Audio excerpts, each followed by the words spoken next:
السلام علیکم ناظرین، کیسے ہیں آپ لوگ اس بات سے باخبر ہیں کہ عمران خان نے لانگ مارچ کا آغاز کیا ہوا ہے۔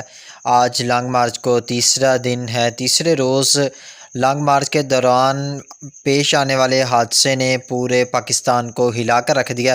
آپ کو بتا دیں کہ لانگ مارچ کے اندر عمران خان کے کنٹینر کے نیچے ایک نجی چینل کی رپورٹر خاتون صحافی صدف نعیم وہ جو نیچے آ کر جاں بحق ہو گئی ہیں، اس کی وجہ سے عمران خان نے اپنا جو لانگ مارچ ہے اس کو بھی ایک دفعہ روک دیا ہے۔ یہ لانگ مارچ لاہور سے لبرٹی مارکیٹ سے نکلتا ہوا کاموں کی طرف جا رہا تھا کہ راستے میں یہ واقعہ پیش آیا، حادثہ پیش آیا، جس کے پیش نظر عمران خان نے ان کے والدین کے لیے ایک پیغام بھی چھوڑا ہے اور کہا ہے کہ ہم اللہ سے دعا کرتے ہیں کہ اللہ تعالیٰ ان کی فیملی کو صبر جمیل عطا فرمائے۔ اور عمران خان کے لانگ مارچ کے بارے میں مکمل اپڈیٹ آپ کو اس چینل پر ملتی رہیں گی۔